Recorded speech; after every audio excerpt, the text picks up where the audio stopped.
Hai, Hai, saya Zan. dan saya Linda.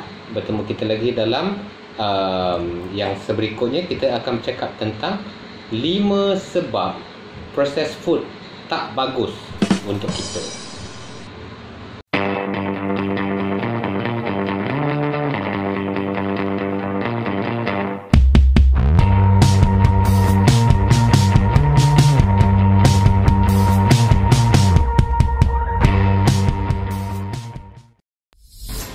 Baiklah, kita akan pergi ke Sebab yang pertama. sebab yang pertama. Hmm. Terlalu banyak artificial ingredient.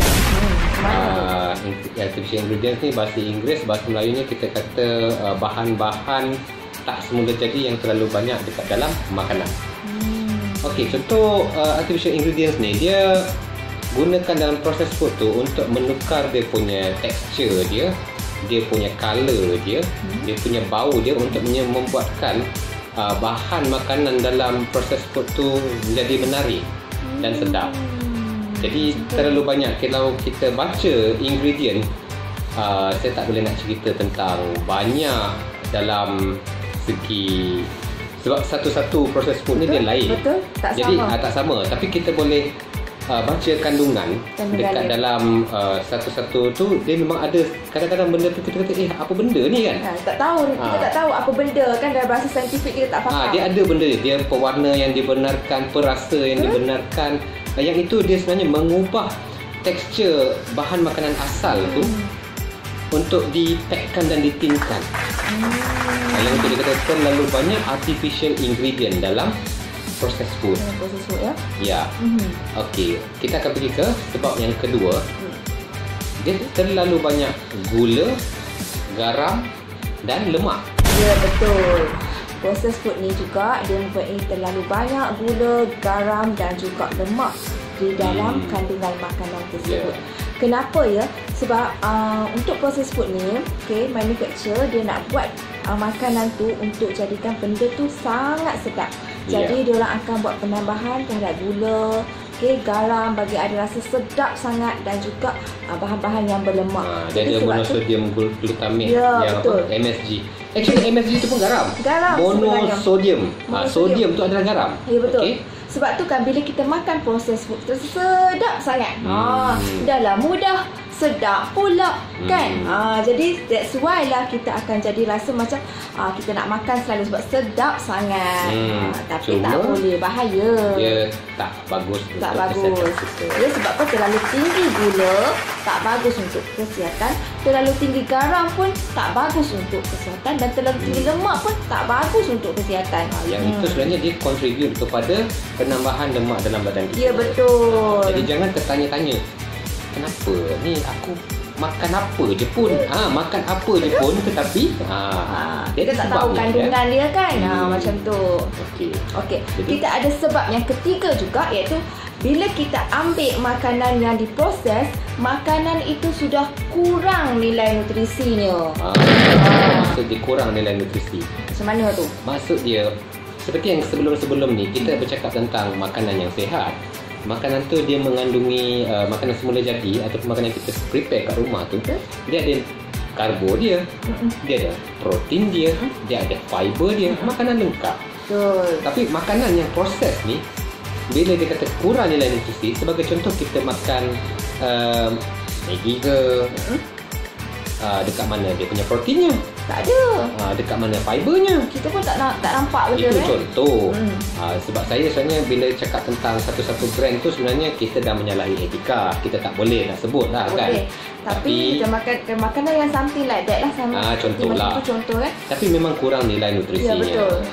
Dia tidak ada dia punya karbo, protein, fiber, bahkan vitamin A, B, C, D hilang. Sudah hilang. Nak cari omega 3 tak ada. Tak ada, sebab dalam tempoh dia memproses tu dia dah kurangkan semua tu, dah hilang. Mungkin dalam tempoh prosesan tu.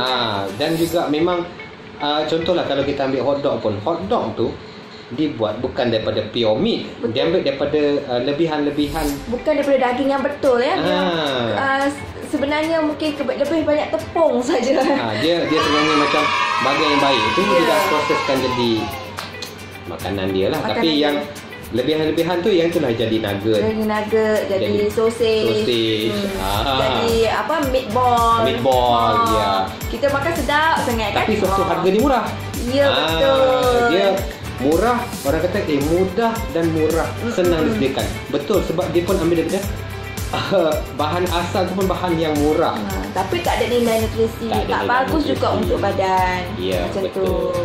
Jadi sebab yang keempat kenapa makanan proses ni tak bagus, kerana kalori tinggi dan penyebab ketagihan. Macam mana tu? Jadi kan makanan diproses biasanya kalorinya sangat tinggi. Kebanyakannya macam tu. Keropok, contohnya keropok yang kita beli dekat yang dalam bungkusan tu kan, yang dah siap di packing tu. Okay, buka saja terus makan. Cuba cek tengok dekat dia punya nutrition fact, berapa nilai kalori. Kadang-kadang dah lebih sama macam nasi. Lebih lagi. Lebih lagi kan. Mana ada lebih. Padahal tak kenyang pun makan. Tapi tak tengoklah kenyang. Dia dan juga disebabkan ketagihan. Kenapa disebabkan ketagihan? Sebab sedap sangat. Sebab tadi kata ada banyak gula dan ada garam kan, tinggi dia punya sodium dan kan. juga ada dia punya artificial intelligence yang kita sebutkan tadi. Ya, betul. Tetapi dia bagikan kita ketagih sebab yalah dia hilang lapar, tapi kita rasa sedap, kita nak beli lagi. Tapi benda tu murah. Perasan tak bila lepas kita makan satu, kita teringat nak makan. Dia bagi kita ketagihan. Bagi kita ketagihan. Selepas tu kita pergi beli lagi kan. Kenapa kita beli? Sebab dia murah. Lama-lama jadi favourite food lah pula. Contoh macam kicap kan. Perasan tak ada orang suka makan kicap kan? Kebanyakannya budak-budak lah. Budak-budak kan. Dia suka dah kicap. Suka sangat sedap dengan kicap. Jadi nasi tu mesti kena letak kicap. Tak bagus. Jadi ada sebab yang kelima juga kenapa proses ini tak bagus untuk badan kita adalah makanan ni terlalu cepat hadam.